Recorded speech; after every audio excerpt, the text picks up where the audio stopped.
Satan is sending people to other dimensions and provoke them to serve Satan, he will grant what they want. In exchange, they have to sell their souls to him. At the beginning of the movie, Kevin suddenly comes to the top of a lake and swims out when it's shown that he's not from this world. In his haste to find his wife, he walks down the street and sets off a bracelet that lets him jump into another world. It all began more than 10 years ago. Kevin is fired from his bank job, so he goes to a bar to forget about it. Just then, Molly goes up to him because her friends told her to. At first, it's just a joke, but they quickly become friends and start dating. They end up getting married and having a child. The couple's marriage is put under a lot of stress when they lose their son. Kevin hates his desk job and can't do anything about it. Molly has drunk too much. Kevin's boss tells him to take the rest of the day off because he is tired of Kevin's bad behavior, and hints that Kevin might be fired soon. After that, Kevin gets stuck in traffic and calls Molly, which leads to another fight. A car hits Kevin's car while he's not paying attention, and he passes out. After a short time, Kevin wakes up to see people running around the burning car, while an unknown man checks on him, but he soon falls asleep again. After a short while, Kevin wakes up in an alley with the same person watching over him. This person calls himself the benefactor. Kevin's ears keep ringing, and he almost trips when he stands up. He's about to pass out again, so the benefactor hits him to wake him up. When the phone stops ringing, the benefactor tells Kevin he has a job offer and that he may soon be out of work. Kevin feels uncomfortable that a stranger knows this, so he tries to leave. But when he gets to the street, there are no cars or people around. He then thinks about calling Molly or the cops, but the benefactor tells him that won't work and they've done this before. In a fit of anger, Kevin pushes the benefactor against the wall and asks where everyone went. The benefactor tells Kevin that he is the one who has moved. After that, Kevin is taken to a diner where the owners and Tina, one of the waitresses, seem to be afraid of the benefactor. Kevin then learns that the benefactor is really Satan. When Tina brings the food, the benefactor threatens her with a knife to make her sit next to him. The benefactor tells him that every choice they make causes a huge number of different realities where a different choice was made. He also says that his power is to shift people, which means he sends them to different universes. When it comes to Kevin, he brought him here, and in return, he sent Molly a husband who cares. In this world, Molly was also sent away after Kevin gave her a special collar. Kevin won't accept any of it and asks for proof, so the benefactor sends Tina to a different world with a bracelet. Kevin gets up from the table in shock as her parents fall to their knees in tears. There is a job opening for Kevin with the benefactor. He wants Kevin to be one of the shifters who do his devil work while he jumps between realities. Kevins in other worlds have already accepted, and they have everything they want in life. All they had to do was sell their souls. Even better, the benefactor offers to give Kevin back a perfect Molly, but Kevin chooses to pray instead. Initially, the benefactor finds it funny and says that God will never care, but later he gets mad at being ignored and leaves. Kevin apologizes to Tina's family and then goes to the street to start learning more about this world.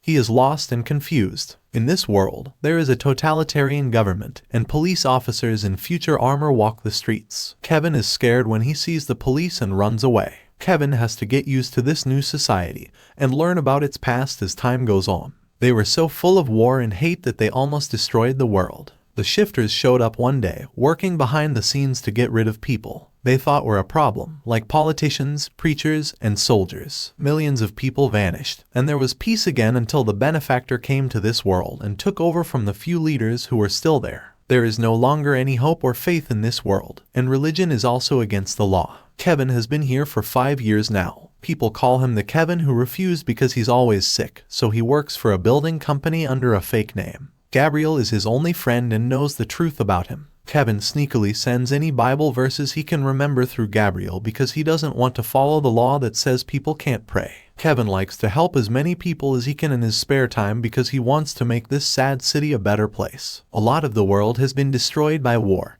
and most people are poor. The benefactor's secret police beat up people on the streets. Kevin keeps his faith in God strong by being kind as he walks around the city. These little beautiful moments remind him of Molly. He has nightmares about losing Molly and his son over and over again when those thoughts come back to him. Kevin also likes going to the theater to do something called Vika viewing. This is when a live feed shows a watcher other worlds. Russo is the theater owner. For 4 years, he has been looking for his lost cat. There's a chair in front of the TV, and Kevin is sitting there with a remote that lets them change Kevin's world. He wants to find Molly's address where the benefactor sent her. Kevin only sees how harsh other worlds are most of the time. But when he finally sees Molly again one afternoon, he starts to cry. In that world, she works as a nurse and is a single mother. Kevin tries to touch the screen while crying, but the recording goes off, so he has to back off and follow the rules. His time is almost up, so he quickly runs to Russo to ask for more. But Russo is already busy, so he tells him to come back in a few days. People are protesting at the bridge because the police won't let anyone cross into the south end. Kevin sees a lot of them on his way back home. It turns out that the area is going to be torn down, which means that a lot of people will lose their houses. Suddenly, a guy jumps over the fence and past the police to get to the middle of the bridge. There, he goes missing, which means he was a shifter. As the crowd gets scared, they push back against the police, which makes them fire and throw gas bombs to get everyone to leave. As everyone runs away, a police officer cuts Kevin off and almost shoots him, but Gabriel grabs him just in time. They hide in an old warehouse, and Gabriel tells Kevin that God has left them. After that, Kevin goes to the grocery store and sees a child leave his mother while he is in line. He goes after the kid right away, but when he looks around the shelves, the kid is gone. This makes him think of the terrible time he and Molly lost their son in the grocery store. The boy shows up again with his mother, which is good, but Kevin can't help but scold the mother for not noticing that the kid was missing. He's getting strange looks from everyone in the store. Kevin gets scared and runs away. Kevin thinks about the time he lost his son again as he runs through the streets. When he and Molly turned around for 2 seconds to say hello to some friends, their child was gone. They searched the whole building but couldn't find him. Later, the cops told the parents that they had found the child's backpack, but not him, so they thought he was dead. After that, Molly and Kevin always fought. Molly drank a lot too while Kevin ran away to a support group. He tried to give Molly a jewelry that said he lives as a sign of hope one day, but Molly didn't like it. Her wish was for Kevin to share her grief and let go, but Kevin was still hopeful that they could find their son. After an argument, they went their different ways. In the present, Kevin is taking alcohol out of a trash can when his neighbor Rajat sees him and asks him to dinner with his family. Kevin is having a great night when all of a sudden Rajat says that he knows Kevin's real name because he heard Gabriel say it. Rajat also knows that Kevin has been giving him Bible lines, so he has his girls sing a nice little song to thank him. Kevin cries because this ray of hope moves him so much, and when Rajat asks him to teach the girls, Kevin agrees right away. Kevin tells as many Bible stories as he can remember that night. Rajat sees Kevin's tattoo when he's done, and Kevin tells him it means an empty grave. It just so happens to match Molly's necklace. At that moment, a warning goes off across the city, and people running through the streets hide. Kevin and Rajat's family turns on the TV to see an emergency message saying that the benefactor has come back. The mayor tells the people that if the benefactor needs them to do anything, they must help, or they will be put to death. Later, Kevin goes back to the theater and starts looking at the Mollys from different universes until he sees one wearing the necklace. That's the one from his world who was moved, Kevin figures. Kevin is very happy and quickly goes to the control room to ask for that universe's address code. When Russo tells him he can't give it to him, Kevin becomes very angry. Russo scolds him right away and tells him that he lost the link when Kevin got up from the chair, which means he doesn't have the code. Kevin wants to try again, but Russo says they can't because Kevin doesn't have the special band, also known as Deviator. He also says that they might take hours to find the same Molly. Kevin is so upset that he runs outside until he finds Gabriel. He then pulls Gabriel into an alley to talk.